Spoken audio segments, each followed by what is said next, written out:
We're delighted to swear in our next Director of National Intelligence, Tulsi Gabbard. Most of you know Tulsi. She's a fantastic woman. Tulsi, I want to just congratulate you, your husband, Abraham, your sister, and all of your friends. A lot of friends here. You have a lot of friends. I noticed that, huh? I'm grateful. They were all fighting for you. It worked out very well. Tulsi Gabbard's an American of extraordinary courage and exceptional patriotism. She's devoted her entire life to public service, and I've watched her for years on different shows and everything. I said, she's a woman of great common sense, and, you know, we like the common sense.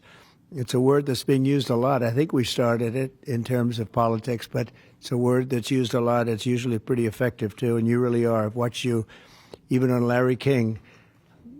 You know, you're very young. I don't know how you were Larry King, but you're very young. But you were, and you always had the situation covered properly. At 21 years old, Tulsi became the youngest woman ever elected to the Hawaii State Legislature. After 9/11, she joined the Hawaii Army National Guard and deployed abroad 3 times, and highly respected by everybody. So many people writing in letters saying she was so exceptional even then. She continues to serve as a lieutenant colonel in the U.S. Army Reserve, and Tulsi also served 4 terms in the United States House of Representatives, where she was a member of the House Armed Services Committee. She is a former vice chair of the National Democratic Party. Can you believe that? And here she is. That's very nice. We have a few of them. But she was never a Democrat. She was, at heart, she was a Republican. I watched her. And was a 2020 Democrat candidate for President of the United States. It's not easy, right? It's not so easy. People think it's easy. It's not easy. Throughout her service, Tulsi has always distinguished herself as a leader of the highest caliber. She's earned the respect and admiration and love of Americans on both sides of the aisle as her profound commitment to the values that keep us free, and she really does have those values as much as anybody. In recent years, Tulsi has been a courageous and often lonely voice speaking out against radical left's attacks on free speech and the dangers of an unelected deep state. And I have to say she was very, very strong for me when I was going through all of the fake news and all of the problems that we had with some very sick people. She was always out there. Before I really knew her as well, she was out there defending me, so I appreciated that, Tulsi.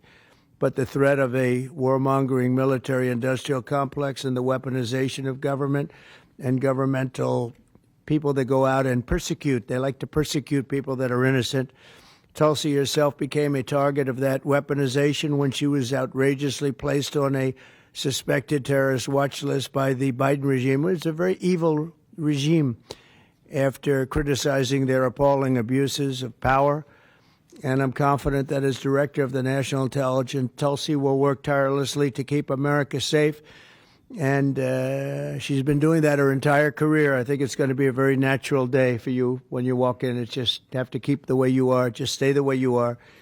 She'll be clear-eyed and she'll be focused on the threat of radical Islamic terrorism and lots of other threats, too, threats from within, and give no quarter to America's foreign enemies. At the same time, I'm entrusting Tulsi with the responsibility of overseeing urgently needed reforms to the U.S. intelligence community to protect the rights and the civil liberties of all Americans. She'll provide the American people with transparency, eliminate corruption, shrink the bloated bureaucracy, and restore honesty, integrity, and trust to the national security state.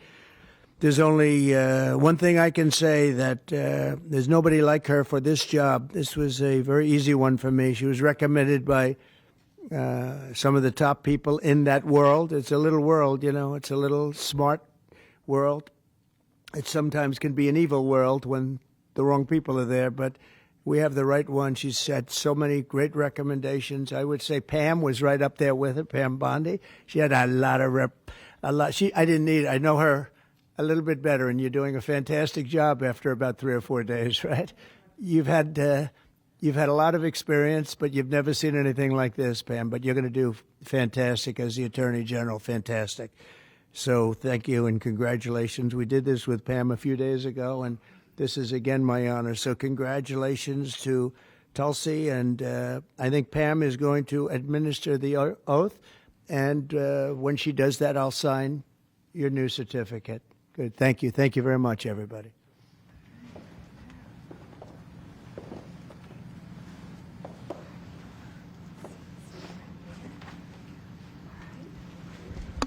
Please place your left hand on the Constitution and raise your right hand and repeat after me. I do solemnly swear I, Tulsi Gabbard, do solemnly swear that I will support and defend the Constitution of the United States that I will support and defend the Constitution of the United States against all enemies, foreign and domestic, against all enemies, foreign and domestic, and that I will bear true faith and allegiance to the same, and that I will bear true faith and allegiance to the same. that I take this obligation freely I take this obligation freely, without any mental reservation without any mental reservation or purpose of evasion, or purpose of evasion, and that I will well and faithfully that I will well and faithfully discharge the duties of the office on which I am about to enter. discharge the duties of the office on which I am about to enter. So help me God. So help me God. Congratulations.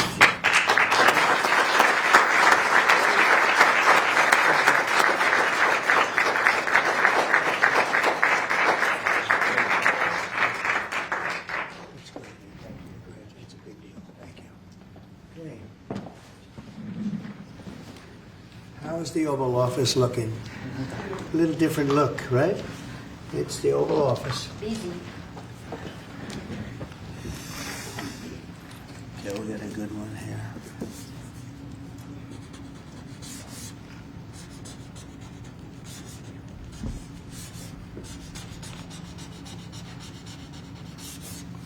Okay, not bad. Ready? I'll stand up there. I think we'll do it right here.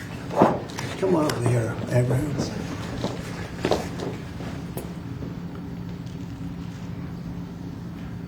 Okay, I'm sure there are no questions. Mr. President, when and where will you be with You know what? I'd like to have Tulsi say a few words first, then we could answer a couple of questions. Okay? Good. Leave that.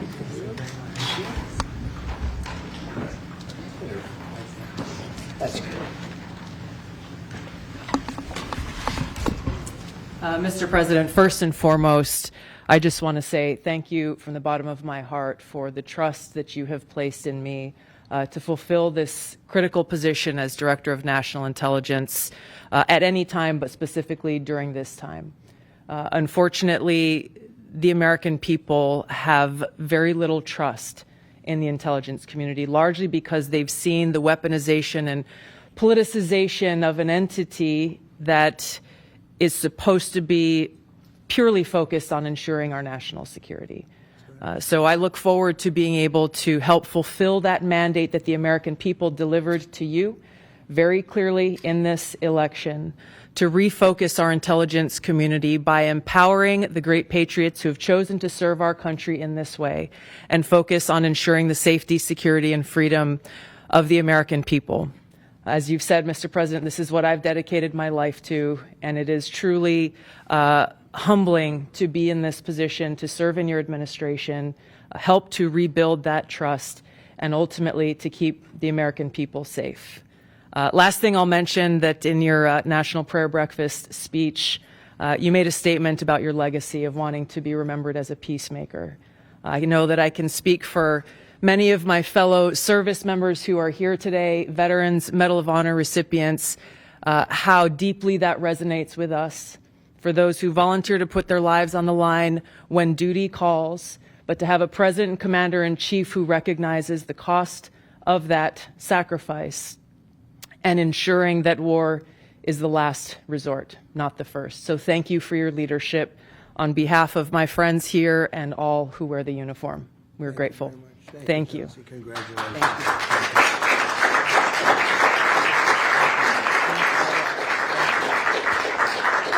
Thank you. When and where do you plan on meeting with Vladimir Putin? And were there any preconditions set to agree to this meeting? No, we had a great call, and it lasted for a long time. over an hour this morning. I also had with President Zelensky a very good call after that. And I think we're on the way to getting peace. I think President Putin wants peace, and President Zelensky wants peace, and I want peace. I just want to see people stop getting killed. We're very far away from that particular war, but that's a vicious war. Probably 1.5 million soldiers killed in a short period of time. I've never seen anything. I have pictures that are, you wouldn't believe it. You wouldn't believe what you have to look at. Young, beautiful soldiers that are just being decimated. And it would be nice to end it immediately. But we had a very good talk with, people didn't really know what President Putin's thoughts were, but I think I can say with great confidence he wants to see it ended also. That's good. And we're going to work toward getting it ended, and as fast as possible. It's a horrible situation going over. It's flat land, and the bullet goes off, and the only thing it can hit is a body, a human body, a young human body. And they're losing just tremendous numbers of mostly soldiers. The cities and towns have been largely demolished. It's a shame what's happened to that country. It would have never happened if I were president. That I can tell you. Would have never happened. It's to look at that. And October 7th would have never happened either, by the way, the Middle East. But we'll get it. I think we'll get it. We'll get something done. We're going to be meeting. Actually, tomorrow they're meeting in Munich, as you know, and we're going to have some other meetings. And I'll be dealing with President Putin largely on the phone, and we ultimately expect to meet. In fact, we expect that he'll come here, and I'll go there, and we're going to meet also probably in Saudi Arabia. The first time we'll meet in Saudi Arabia, see if we can get something done. But we want to end that war. That war is a disaster. It's a really bloody, horrible war. Did you Saudi Arabia, the first meeting will happen? I think so. We think we're going to probably meet in Saudi Arabia, the first meeting. Any idea when? Hasn't been set, but not too distant future. Will Zelensky be part of that meeting? We both understand, we know the Crown Prince, and I think it'd be a very good place to meet. So it sounds like that would just be a meeting between you and Putin and perhaps the Crown Prince, but not President Zelensky? Probably we'll have a first meeting, and then we'll see what we can do about the second Did you meeting. also commit to go to Ukraine? What about Ukraine? Did you commit to go to Ukraine as No, well? I haven't. I haven't committed to Would go you to go? Ukraine. I would think about going. Yeah, I'd think about it. No President problem. Zelensky say today, Mr. President, that they receive your vision. What is your plan to end this war? Like today, Secretary. Well, I'm not going to tell you my plan. I can just tell you we've made a lot of progress. This should have been done by Biden, not by me, because this has been going on for now a long time, years. And it should have been done by Biden. Just like the young gentleman that I brought home yesterday after 2 weeks. We worked on it for 2 weeks. He was a fine man, and he was in there for 3.5, almost 4 years. And they weren't able to do a thing, and I got him out. And as you know, I didn't pay $6 billion. I didn't pay anything. We did a trade, and we did a good job. We got him out in 2 weeks. He should have been out years ago. Really should have been out years ago. Propose NATO membership for Ukraine. I don't think it's practical to have it, personally. I know that a new Secretary of Defense, who's excellent, Pete, made a statement today saying that he thinks it's unlikely or impractical. I think probably that's true. I think long before President Putin, they said there's no way they'd allow that. This has been going on for many, many years. They've been saying that for a long time, that Ukraine cannot go into NATO. And I'm okay with that. I just want the war, whether they are or they're not. But it certainly would seem to be that most people have said that is something that's not going to happen. Are you freezing out President Zelensky of this process a bit? Isn't there a danger of that? No, I don't think so, as long as he's there. But, at some point you're going to have elections, too. You're going to have an election. He says he wants security assurances, Mr. President. What does that look like? In terms of what? If the war were to end, he says he wants guarantees of security. We'll see what that means. I think when the war ends, one thing he was very strong about, if it ends, he wants it to end. And that's President Putin said that. He wants it to end he doesn't want to end it and then go back to fighting 6 months later. We talked about the possibility, I mentioned it, of a ceasefire so we can stop the killing, and I think we'll probably end up at some point getting a ceasefire in the not-too-distant future. Do you expect Ukraine as an equal member of Ukraine? Say it, what? Do you view Ukraine as an equal member of this peace process? It's an interesting question. I think they have to make peace. Their people are being killed, and I think they have to make peace. We will continue to provide. I said that was not a good war to go into, and I think they have to make peace. That's what I think. Why did you decide to provide support to Ukraine? Would you support Zelensky ceding territory or exchanging territory in any agreement to end the war? Well, he's going to have to do what he has to do, but, you know, his poll numbers aren't particularly great, to put it mildly. He's got a country where, you know, it's been savaged and attacked, and he's got an army that's been very, very brave, actually, despite the fact that, you know, we've given him, in my opinion, $350 billion. That's what the real number is. You don't hear that number. And Europe has given, in my opinion, $100 billion. And they've done it in the form of a loan. And I have a Secretary of Treasury right now who's actually quite brave. He's over in Ukraine on a train. And there's a lot of things happening around that train that aren't so good. And he's going there to get a document done where we're going to be assured that we're going to, in some form, get this money back, because we're putting up far more money than Europe, and Europe is in far more danger than we are. We have an ocean in between. Europe has nothing in between. You know what they have in between? They have Ukraine in between. So wait a minute. So, as you know, Europe is putting up money, and they're getting it in the form of a loan.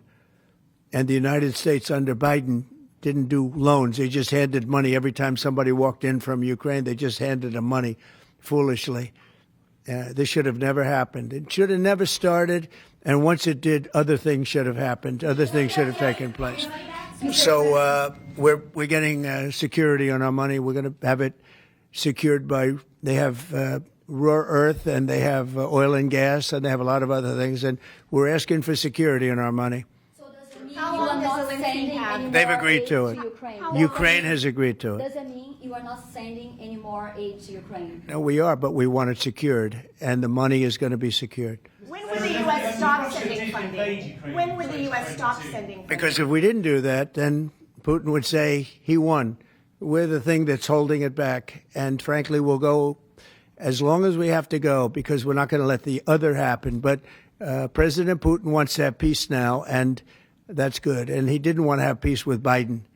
Was that conversation with Putin? And you tell me why that is, okay? Was that conversation with Putin to start these negotiations part of the deal to bring Fogel home? No, but it was a nice thing that he allowed Mark Fogel to leave. In fact, Mark wasn't feeling well, but he was, all of a sudden, about 2 weeks ago, he started being treated very nicely. He said they took him out for haircuts. They took him out. They helped him out a little bit and made him feel better, made him look better.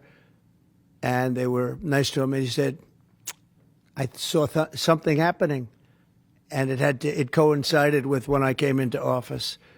So that was nice. And he's a fine person. He was so happy to be out. He was there for 3.5 years plus. And he shouldn't have been there at all. They should have had him out much faster than that. What does make you believe that Zelensky will agree? Wait, go ahead, please. Sorry, sir, just to be clear, do you see any future in which Ukraine returns to its pre-2014 borders? Well, I think Pete said today that that's unlikely, right? It certainly would seem to be unlikely. They took a lot of land, and they fought for that land, and they lost a lot of soldiers. But it would just seem to me, and I'm not making an opinion on it, but I've read a lot on it, and a lot of people think that that's unlikely. Some of it will come back. I think some of it will come back. Yeah, some of that land will come back. These are both Russian. Who are you with? Sorry, me. Yeah. AFP. You who? AFP, Agence France Presse. Okay. I just wanted to ask you, the things that the Secretary of Defense was talking about the 2014 borders and the lack of NATO membership. Ultimately, these are both demands that Russia has made in the past. Is there not a danger of handing Russia a kind of win on this? And what Well- do you believe Zelensky will Well, I think that if you look at the war, the way the war is going, you'll have to make your own determination. I'm just here to try and get peace. I don't care so much about anything other than I want to stop having millions of people killed. Last night, Kiev got hit very, very hard.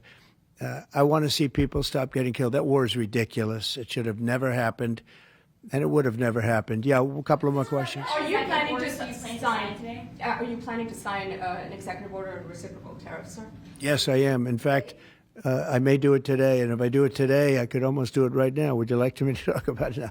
I don't want to take anything away from this young lady's day, because this is her day, and I may do it later on, or I may do it tomorrow morning, but we'll be signing reciprocal tariffs. The world has taken advantage of the United States for many years. They've charged us massive tariffs, and we haven't charged them. And as you know, I just did something on steel and aluminum, 25%.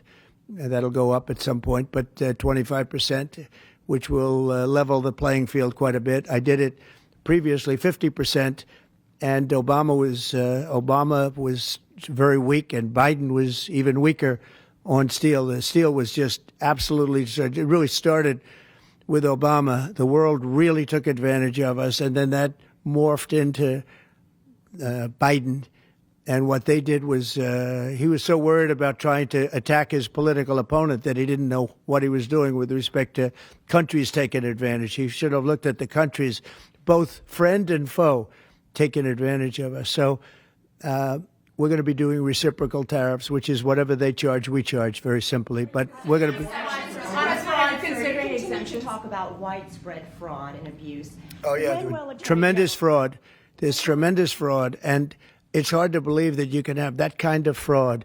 You're talking about are you talking about what? Wait. Which are you talking? You're talking about with regard to all of the investigations that are going on about this stupidity. What we're going to do is tomorrow I'm having a news conference. I'm going to read to you some of the names that hundreds of millions and even billions of dollars have been given to. And if you tell me that we should be giving money to those things, those entities, I think you'll probably have to leave as a reporter because you're not very talented. When you look at the kind of money, billions and billions of dollars being thrown away illegally, and there's no chance. I mean, I say it in front of our Attorney General, there's no chance that there's not kickbacks or something going on. When you give millions and millions of dollars to somebody that stands to look at something for 15 minutes and walks away with millions of dollars, that money's coming back in some form. And that's only one form of corruption. The biggest thing is what they do to our country. They're taking massive amounts of money and spending it on items. I went through a list of 200 expenditures that were made, and I found 3 that looked like they were reasonable. Okay, 3. And we'll be talking about that tomorrow. We have a lot of stuff. And I want to commend Elon because he's done he doesn't need this. He's abused by you people every day. He's found more things than anybody could find. I think he's got the credibility to do it. I know he does. And it's his group of people. They started off with 12. I call them 12 geniuses. They started off with 12, and they went to 20 and 25, and now they're up to almost 100. People are joining to help them because there's a massive fraud that's taken place. And then you have judges that are activists, and they sit there and they say, as an example, $59 million going to a little small group in New York City. You get nothing going to North Carolina to help nothing. They say, we don't have any money because they've given it away on the border. But you have nothing. What they did to North Carolina is a shame. And then they sent $59 million to New York City for a hotel for a little bit of nothing. What they've done, a hotel that was not luxury, that's getting luxury rates for migrants, where they're making a fortune, and we catch them. But a judge says, well, even though it may be a fraud, you have to send the money in anyway. Send the money. I said, wait a minute. We have money that shouldn't go because we caught it before it was sent out, but they want the money to go anyway. And I think you're going to have a lot of things to look at, Pam. I really do. What's going on with this whole thing? And this is just one group. We haven't talked about Department of Education. We haven't talked about the military. We haven't talked about a lot of things that are very big. And what's happened is, as an example, you'll have cases where you have a 3-month contract, and maybe the guy that signs a contract leaves. Maybe he gets rich. All of a sudden he leaves for that reason. But you have a 3-month contract, and maybe he leaves. So the contract is sitting there, and the people signing the checks don't know it's 3 months, and it goes on for years. The 3 months turns out to be 3 years, 5 years, 10 years, just goes on forever. And the guy on the other side of the contract just keeps getting check after check after check, because Elon had an expression yesterday, because nobody cares. It's a great expression. Nobody cares.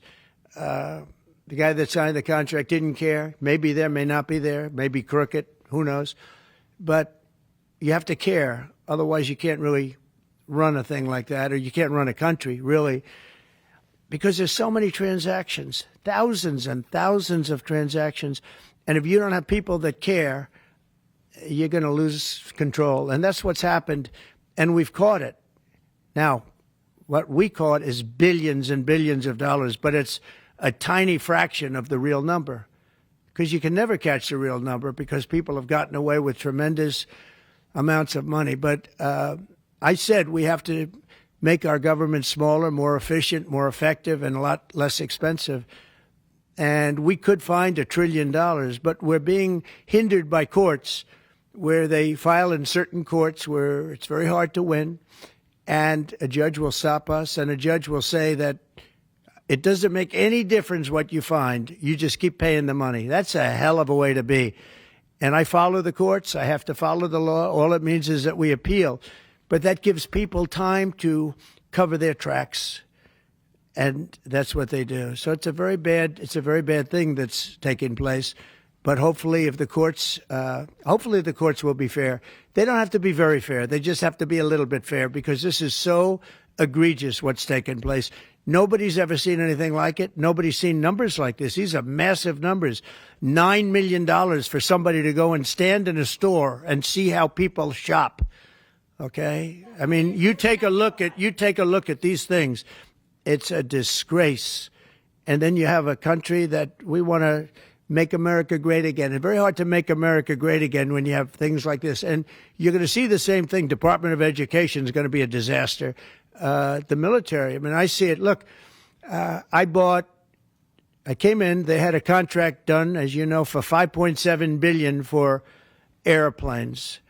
It was Air Force One with Boeing. 5.7. I got it down to $4 billion, little less than that, 1 penny less than that. $3,999,999 and 99 cents. I said, it has to have a 3 in front of it, because I wouldn't sign the contract for $5.7 billion. I was able to cut $1.7 billion off the price, and it didn't take me long. $1.7 billion. If people would care, they'd be able to do that with every single contract that's put before them, and we wouldn't have deficits. We'd have nothing but a tremendously low-taxed, wonderful country. But they have to care. And speaking of that, you know, Boeing, we're not happy with the service we're getting in terms of those planes. They would like to get more money. We're not happy about that whole thing. We signed a very strong contract. I signed a guaranteed maximum contract, which they haven't seen in a long time. And they're saying they're getting hurt by it. But they have to produce the product, and we expect them to produce the product. They have to produce the product. They agreed to build planes at a certain price. They're not used to that. They're used to having time and material contracts, where it's whatever it costs, time and material, no dates, no anything, and it ends up costing 5 times more. You look at some of the ships that have been built. Take a look at the Gerald Ford, the aircraft carrier, the Ford. It was supposed to cost $3 billion. It ends up costing like $18 billion. And they make, of course, all electric catapults, which don't work. And they have all magnetic elevators to lift up 25 planes at a time, 20 planes at a time. And instead of using hydraulic, like on tractors that can handle anything from hurricanes to lightning to anything. They use magnets. It's a new theory. Magnets are going to lift the planes up, and it doesn't work. And they had billions and billions of dollars of cost overruns. I met the architect. I said, have you designed a ship before? This is one of the biggest ships in the world. It's like landing at LaGuardia Airport. But you look at the kind of waste, fraud, and abuse that this country is going through, and we have to straighten it out. We have great people going into the military in terms of we need ships, we need a lot of things. We have great people we have business people going in. But when you look at what's happened to our purchasing, and when you look at the USAID, when you look at the things that they're giving to them, the billions of dollars that they're giving to, and it doesn't make sense. It is interesting that when you're looking for fraud, you look at items, hundreds of items, and you'll find one or two, maybe, if you're lucky. Here's something where you look at data, and they're all fraudulent. You know, by just looking at the topic, they're all fraudulent, except it's the opposite. You'll find one or two that's like a legitimate reason. So I just want to thank Elon for going through it. I want to thank all the people that are working with him. You know, we have a big group of people. I think the lowest IQ is about 160. That's very high. I think you have a couple of 182s in there, but they're doing a fantastic job. He doesn't need it, and they don't need it, but we're showing things, and it's going to be it's a big. People have no idea how important it is. Yeah. How soon do you want the Department of Education to be closed? Oh, I'd like it to be closed immediately. Look, the Department of Education's a big con job. We're ranked, so they rank the top 40 countries in the world. We're ranked number 40th, but we're ranked number 1 in one department, costs per pupil. So we spend more per pupil than any other country in the world, but we're ranked number 40. We've been between 38 and 40. The last time I looked, it was 38, and then I looked 2 days ago. It came out the new list. It came out at number 40, so we're ranked 40. Norway, Denmark, Sweden, I hate to say it, China, as big as it is, it's ranked in the top 5, and that's a primary competitor. We're ranked number 40. So if we're ranked number 40, that means something's really wrong, right? And I say send it back to Iowa, to Idaho, to Colorado. Send it back to places that, and a lot of Indiana. You have a great new governor. You have a great senator that Jim Banks just got elected. You got great people. I'll tell you what, Indiana's going to be fantastic. We probably have 35, maybe 37 states that will do as well as Denmark, Norway, Finland, Sweden. They'll be just as good. Then you have the ones that we all know about. It'll be the same story. But you know what? Even they will be good. Because you look at New York, you give it to Westchester County, you give it to Long Island, you give it to Nassau County, you give it to Suffolk County. Same thing you go out to, and you give it to upstate New York. So you'd have 4 or 5 sections. You give it to Manhattan. Manhattan's a little bit tougher for some reason. I don't know why it would be tougher, but it is. You give to California, and you go to various areas outside of Los Angeles, and you might have 6 or 7 different subgroups. But generally, like if you go to Iowa, you give it to Iowa. You don't have subgroups, you have Iowa. And other places that do a good job. If they do a good job, they're going to do a great job in education. Those places will be every bit as good as the various countries that do so well. All the time, it's the same countries that are doing well. And so we have a Department of Education where people from Washington, D.C., who in many cases don't care about the kids out in the country. They don't care about the farms and the farmer's daughter and the farmer's sons. We have a massive bureaucracy in Washington, D.C. We have buildings that are all over the city. Department of Education. I never said Department of Education's on all these buildings. By the way, nobody shows up to work because they're all working at home. You know, quote, working at home. They're not working at home. And a lot of them have second jobs. And that's the other thing that Elon Musk is looking at. How many of these people are getting checks, working at home, but they're not working because they have second jobs and even third jobs? You're going to find a lot of them. And those people are going to be fired because we have to make our government smaller. All right, one more question. Yeah, Jennifer, go ahead. Nice to see you. Oh, thank you, sir. Two questions, one on Ukraine again, and then another one on the Kennedy Center. Do you think that as far as your negotiating tactics go, did Pete Hegseth take away some of your negotiating abilities with Putin by taking Ukraine's sovereign integrity off the table, by taking... No, I haven't done that. I'm backing Ukraine. I'm backing Ukraine. Don't say that.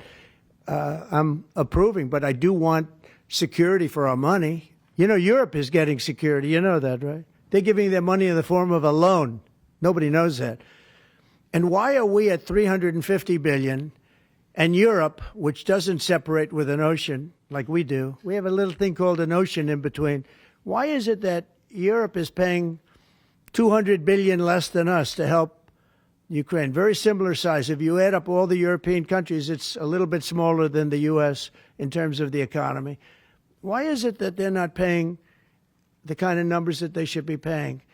And then on top of it, and I've been saying this to Biden, I told Biden, I said, you ought to be asking for either a loan or some kind of a security, like their oil and gas or something for the money, because you're putting up much more money than Europe, and you have no security. Europe's putting up a much smaller amount, and it's in the form of a loan, because we have people that were incompetent in the last administration, grossly incompetent, and we're changing it.